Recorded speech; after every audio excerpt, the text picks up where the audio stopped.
Alrighty, folks, welcome back to a brand new video. Today we're going to be covering John Ossoff, who is one of these Pete Buttigieg types, Gen X type, who will take the mantle of the Democratic Party going forward. Probably said some gay guy on TikTok, and I've overheard these rumblings. And honestly, instead of making a Senate prediction, I'm going to cover him first because I don't like him. Like I said, think about him as a Pete Buttigieg who's marginally straight. He has a baby on the way, apparently. Will it look like him? Will it look more like me? We'll see. Epstein files or any more information.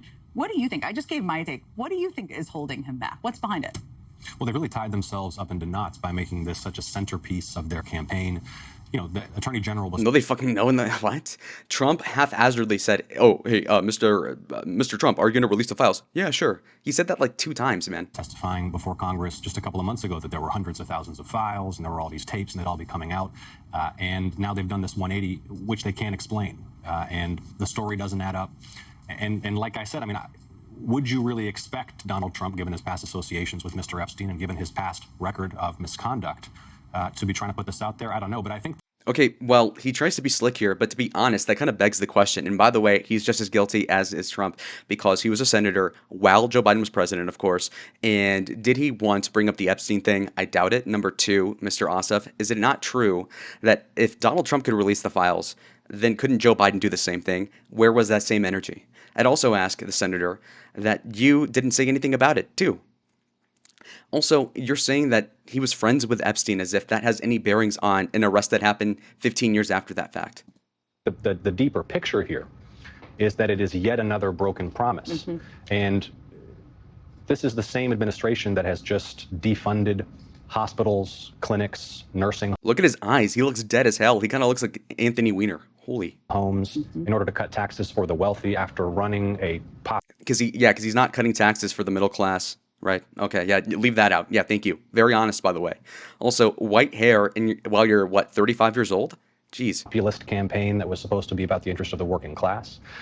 This is the same administration that promised to lower prices on day one. Prices are still rising. It's the same administration that promised to end these wars overseas. The wars are still raging. And so, you know, you're seeing a lot of disappointment and consternation among the president's base, not just because of this Epstein matter, but because this is an administration that is passing legislation to support the elite and the wealthy, and that is failing to make good on a whole lot of its commitments. I just played a couple. He doesn't, for somebody who's like purportedly like being the more populist in the way that he's approaching this subject, he talks with a lot of $10 words. And again, that's not intelligent if you're going to be the type to appeal to the white working class. Do you think he's going to appeal more than a Donald Trump or a JD Vance on a debate stage? Call it 2028, 2032. Of clips of Democrats making this argument, which I agree is quite accurate, that they ran as the party of the anti-elite party. Trump ran as the anti-elite party. And Problem is, why didn't you guys?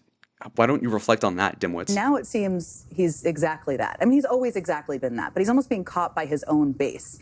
Do you think that's a good argument? You're actually out there on the campaign trail. You're running for re-election. Is that a good argument that people are identifying with? Yeah, I mean, this guy's trying to rule the country from his golden palace in Florida and accepting, you know, flying palaces from foreign despots, which he intends to keep. Okay. This guy's unserious. Okay, so you're going to call the, what was it, the prime minister or whatever of Qatar a despot? Okay, I want to see you keep that same energy when those royal families are going to still be around, you dumbass. And I undoubtedly can say that he's going to run for president at some point, right? All these Buttigieg types, these wannabe antichrist figures. Oh, I'm gonna spend my whole life trying to fluff my resume to be president because I'm a smart guy. And he's going to go up to the king of Bahrain, United Arab Emirates. Yeah, I know I called you a despot to try to get one up on Donald Trump, who's been dead for 5 years. But hey, by the way, let's do a deal. Do you think they're going to not hold that over your head, genius? After his presidency, his son-in-law has taken $2 billion from the Saudi royal family. His 2 boys are $2 billion? How is that not a bigger talking point if that's the case? flying all over the world, cutting deals and closing deals right before he touches down on state visits. He's Such got, as? Foreign billionaire oligarchs under federal investigation, funneling tens of millions of dollars into his businesses while he What the hell are you talking about? sits in the White House and grants them audiences in exchange for that money. Tens of billions of dollars to Trump? Trump's net worth is not more than $10 billion in the first place. You know, and I would say to the president's supporters, go and fact check everything I just said. Well, why don't you just say it yourself? I mean, it's stunning the depth of corruption and how the policy focus is entirely on the interests of the elite benefactors of his campaign and the GOP. And I think in Georgia, where we've lost nearly a dozen rural hospitals in the last 15 years, where healthcare shortages are widespread, where 70% of seniors in nursing homes depend upon Medicaid. You know, the rubber meets the road when you pass a multi-trillion-dollar budget and you throw working class and middle class families under the bus. It's a political disaster for them in Georgia, and it's a disaster for my constituents' health and well-being. What do you Dude, okay, he needs to be better at skinwalking, okay? As somebody who has a lot of sociopathic tendencies, you got to pretend like you're into it. He kind of like does not train his eyes to look like they're having any glimmer of humanity, number one. Number two, when he's done talking, he kind of goes like, it's very anti-charismatic. It's very antisocial. I just played this clip, or I just talked about this clip of Senator Josh Hawley, who basically said, I mean, he started to walk back from his support for the bill within a week of voting for the bill. Now he says he wants to propose legislation that would kind of halt some of the Medicaid cuts. What do you make of that? What does that tell you? Look, he was making all this noise about opposing these Medicaid cuts, and then, like most of them, rolled over under pressure because they live in fear of the White House. They live in fear of retaliation from the president, as Senator Lisa Murkowski has said publicly. But Senator Tillis stood there on the Senate floor and he admonished his Republican colleagues. He said, look, 600. Okay, number one, Josh Hawley. He is right that, you know, Josh Hawley's grandstanding. It really just makes me want to vomit. Oh my God. Oh, think about the poor people. And it's like, dude, that's such a red herring. First of all, to assume that these people are going to get their lives defunded is asinine. And I mean, this whole grandstanding thing makes me sick to my stomach. So yeah, no, Josh Hawley is a whatever. But I will say that him trying to say, "Oh, Tom Tillis, what a great person," that's not a winning strategy to appeal to disaffected Republicans, okay, or people in the middle for that matter. Independents, not centrist, independents in a swing state like Georgia. We saw this while Kamala was trying to campaign with Liz Cheney. Who the fuck? What kind of Trump voter went to the Liz Cheney camp of things with Kamala? It doesn't make sense. Don't mention these Republicans of yesteryear, like Tom Tillis, who's retiring. 1,000 plus North Carolinians are going to get thrown off Medicaid if you pass this bill. The president's breaking his promises on Medicaid. He did something courageous, and they ran him right out of the Republican Party for it. No Georgia Republicans in Congress had the courage to stand up for the health and welfare of my constituents, our constituents in Georgia. They put loyalty to Trump over loyalty to our state. Those are some of the same folks who want to run for this U.S. Senate seat. And by the way, I need help from folks across the country to defend this U.S. Senate seat, and they can help at electjohn or electjon.com. Nope. Very smooth. I did want to ask you another question about your Senate run. You did a rally where the reception I can just describe. I've been around politics a long time. Is much closer to weeks before an election. It felt to me watching the video. Than she wants to circle back and slob on the knob, man. That's crazy. She's being too nice. As far out as we are.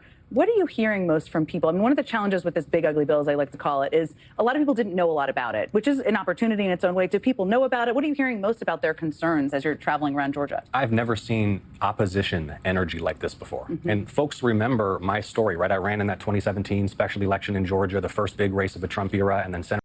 Wait, so you ran for office in 2017 when you were, what, 27 years old? This guy's a loser. That's just like kind of cringe, man. Like I get it, like am I an aspiring politician? Like I'm obviously like a nerd, but I'm self-aware at least. You're gonna run for fucking what, state office at 27? Are you kidding me? What'd you do with your life? Jesus. Senator Warnock and I were elected together in those historic doubleheader overtime runoffs in 2021. Really high energy moments I've never seen. No, they really weren't. They were after January 6th, and you still barely won, dude. That's not that impressive. It like this before. Thousands of people are coming out to events that I'm hosting a year and a half before the election. Or was it? I don't know, maybe. And it's not me. It's the moment. It's the fact that our republic is in peril. This administration is looting the country on behalf of its donors. The level. Okay, looting as in what? Taxing rich people less of their own money? That's looting? So like basically the premise is that the government already owns all of our money and we're lucky to have a tax break in the first place. You know, John Ossoff is like, you're lucky the government lets you keep 2/3 of your money, rich people.